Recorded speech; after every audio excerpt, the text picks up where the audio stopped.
혹시 그거 내려주시면 안 될까요?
네, 반갑습니다. 사모펀드 규제 3법 발의와 관련한 기자회견 하도록 하겠습니다. 먼저 참가자 소개해 드리겠습니다. 김강창 서비스연맹 위원장님 참석하셨습니다. 강우철 마트노조 위원장님 참석하셨습니다. 허영호 마트노조 사무실장님 참석하셨습니다. 황형재 마트노조 교육선정국장님 참석하셨습니다. 장경란 마트노조 경기본부장님 참석하셨습니다. 김동우 마트노조 경기본부 상무국장님 참석하셨습니다.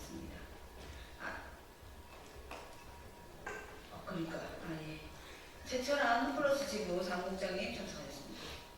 최대영 온라인 배송 지부 상무국장님 참석하셨습니다.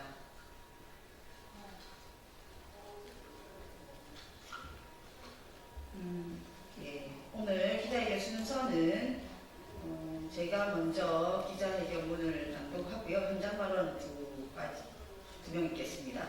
김강창 서비스연맹 위원장님과 강우철 마트노조 위원장님 순으로 진행하도록 하겠습니다.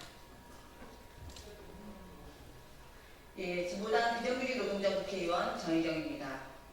홈플러스, 두산공작기계, 락앤락 같은 유명한 기업들은 사모펀드에 인수된 후 하나같이 주요 자산을 매각당했고 모든 수익금은 배당을 통해 사모펀드로 넘어가는 수순을 밟았습니다.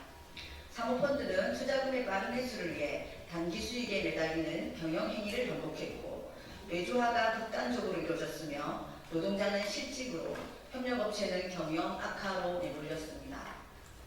사모펀드는 지금도 고려아연, 창원 PK밸브를 비롯해 우량 기업을 인수하려 접근 중이며 페이퍼 컴퍼니를 설립하거나 대규모 차입에 나서는 등 경제적 약탈 행위를 준비하고 있습니다. 하지만 사모펀드 MBK를 수사하고 있는 검찰에서는 과도한 차입을 통한 기업 인수에 대해서는 그다지 주목하지 않는 모양입니다. 홈플러스 단기 채권 사기 혐의만 볼 것이 아니라 사모펀드가 국민을 대상으로 사기를 치게 된 경위를 같이 보고 근본 원인을 문제 삼는 것이 맞습니다.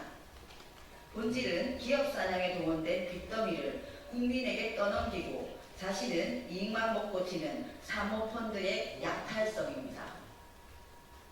투기 행위를 사전에 막지 않고 사후적 행위로도 바로잡지 못하는 우리의 법제도도 이번 기회에 바꿔야 합니다.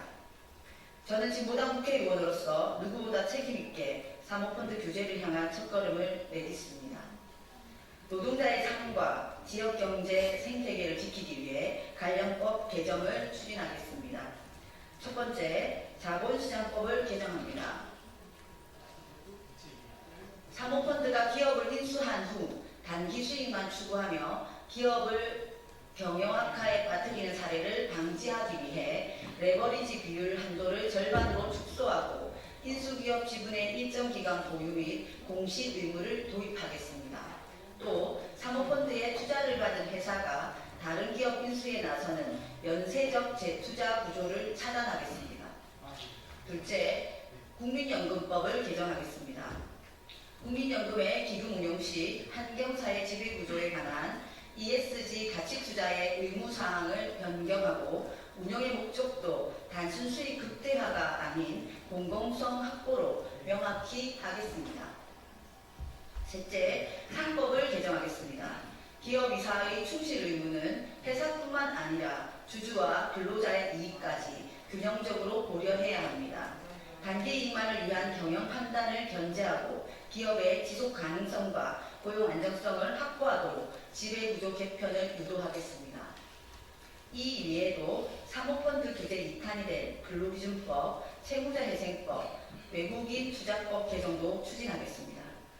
해고 사유 제한, 노동조합 권한 강화 등을 통해 사모펀드가 약탈 행위를 일삼지 못하도록 다방면에서 견제하겠습니다. 노동계와 뜻있는 여러 의원님들과 협력해서 준비하겠습니다. 존경하는 국민 여러분, 공공의 이익을 외면한 사모펀드의 탐욕, 이제는 멈춰야 합니다. 사모펀드 규제로 국민을 보호하고 지역 경제에 활력을 이어가야 합니다. 비정규직 노동자 국회의원으로서 멀쩡한 기업을 망치고 지역의 협력 경제를 파괴하는 사모펀드 약탈 행위 반드시 막아내겠습니다. 감사합니다. 자, 이어서 현장 발언하도록 하겠습니다. 김강창 서비스명위원장 하겠습니다. 서비스명위원장 김광창입니다. 자본주의 사회에서 자본을 통한 윤축적 자체를 반대할 수는 없다고 생각합니다. 하지만 그 자본이 약탈 자본으로서 노동자를 악랄하게 수탈하고 법인기업 자체를 파기하고 이제 MBK 홈플러스처럼 경영 실패의 책임 또한 기업 회생 절차를 통해서 악용하는 이 약탈적 습성이 기형화되는 것에 대해서는 해법이 달라져야 된다고 생각합니다. 이미 사모펀드가 전체 국민 경제에 중대한 피해를 주고 있는 상황입니다. 홈플러스를 파기하고 있는 MBK와 같은 흡혈 자본에 대해서는 징벌이 필요합니다. 사모펀드를 법과 제도로 규정하고 철저히 통제해야 됩니다. 그 첫 시작은 차입을 통한 영역권 인수가 무분별하게 허용되는 것부터 규제하고 통제해야 합니다. 현재 MBK에 의해서 홈플러스 노동자들이 생존과 기업 자체가 파괴되고 있는 상황입니다. 솔직히 너무 늦었다는 생각 또한 듭니다. 하지만 현재 MBK를 징벌하고 더 이상의 피해자가 생기지 않도록 사모펀드 규제법을 조속히 제정해 주시기를 촉구드립니다. 이상입니다.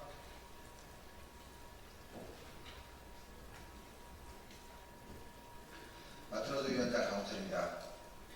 건실했던 홈플러스가 투기자본 MBK에 의해서 산산조각 나고 있습니다. 경쟁력을 키우기 위한 투자는 없이 흑자 매장까지 팔아치우며 인수 비용만 챙겨오다가 최근에 급기야 충격적이게도 기업 회생을 신청했습니다. 여전히 자산이 부채보다 많은 상태에서 먹튀할 수 있는 길이 열린 것입니다. 10만 명의 대량 실업이 예상되는 엄중한 상황임에도 기업 회생 과정에 개입할 수 있는 제도적 장치도 없습니다. 회생 계획이 살인 계획이 될 수 있는데도 구경만 하라는 것입니까? 그래서 거리로 나와 농성을 하고 단식을 할 수밖에 없습니다. 홈플러스 지부장이 19일을 단식하고 쓰러졌습니다. 이렇게까지 해야 회사가 그나마 만나자 하고 요식행위 같은 설명이라도 합니다. 심지어 국민연금도 이 기업 파괴 고의적 대량 실업 사태에 동참했습니다. 노동자의 돈이 노동자의 삶을 파괴하는 데 쓰이는 것이 정상적입니까? 노동자들을 사지로 내몰고 극단적인 약탈을 허용하는 법의 빈틈을 메워야 합니다. 정치권이 속도를 내어 규제 법안들이 신속하게 처리되기를 호소합니다. 고맙습니다. 네, MBK의 약탈적인 행위로 인해서 우리 노동자의 삶과 지역 경제를 파탄시키는 것을 규제하고 사모펀드의 전행을 막기 위해서 이 법을 발의합니다. 우리 기자님들 많은 관심 부탁드리겠습니다. 이것을 기자에게 마치겠습니다. 감사합니다.